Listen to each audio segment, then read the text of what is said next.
Horace Honk, an easy peasy person from Easy Peasy Island in the middle of the terrific ocean, by Roger Hargreaves and Gray Joliffe. Can you swim? Well, on Easy Peasy Island, in the middle of the terrific ocean, lives someone who likes to swim. Horace Honk, the Easy Peasy Island seal.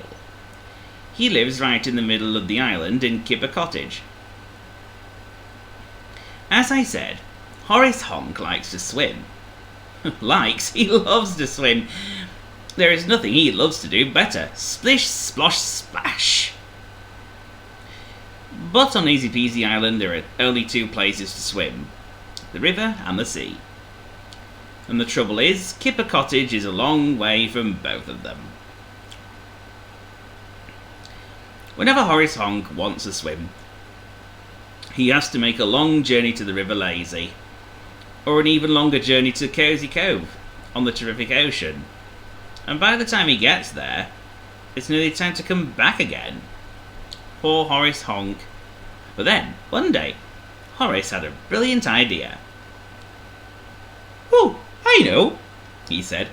"If I had a swimming pool in the garden of Kipper Cottage, I could swim every day, eh?" Then he had another brilliant idea.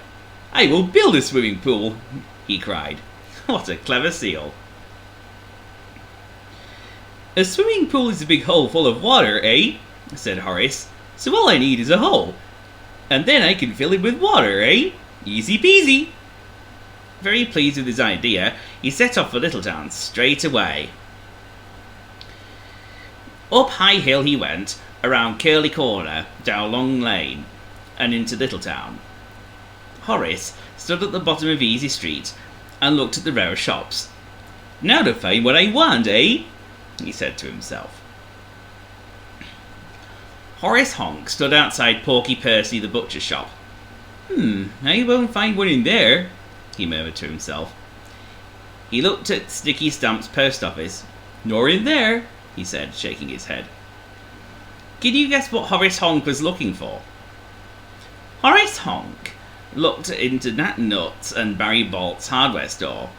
"I'll try in here, eh?" "Good morning, Horace," said Nat Nut. "What can I do for you?"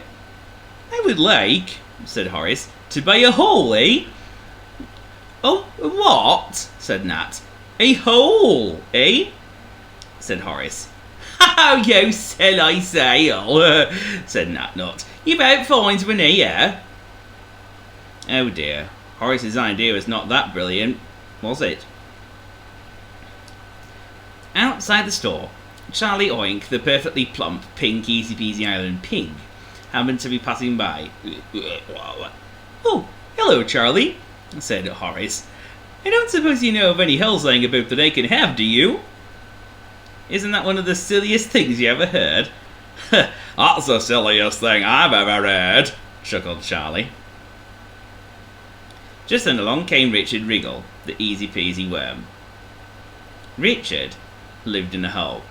"Aha!" said Horace. "You don't happen to have a spare hole that I can buy, do you?" "I might," said Richard Wriggle. "What do you want to do with it?" "Put it in my garden," said Horace. "And how are you going to get it there?" asked Richard, with a grin.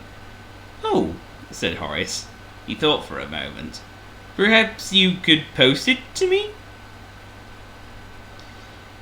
"Hey, you are daft," said Richard. "If you want an hole, then you'll have to dig one."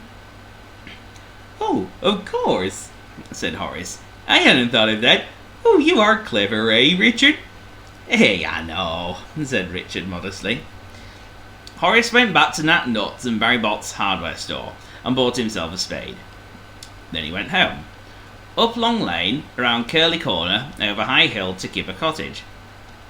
Then he dug, and he dug, and he dug a very deep hole outside Kipper Cottage.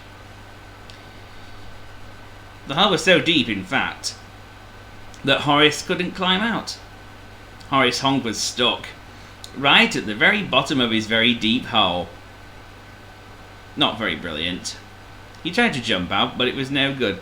"Oh, bother," he said. Just then, who should come along but Charlie Oink. Charlie looked over the hedge of the very deep hole. "I see you found it all," he said, and he helped Horace out. "Can you help me with something else?" asked Horace. "With pleasure," said Charlie.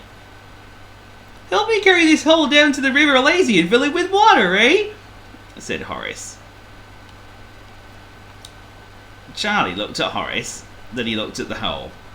Then he looked back at Horace. "Hey, how very silly," said Charlie.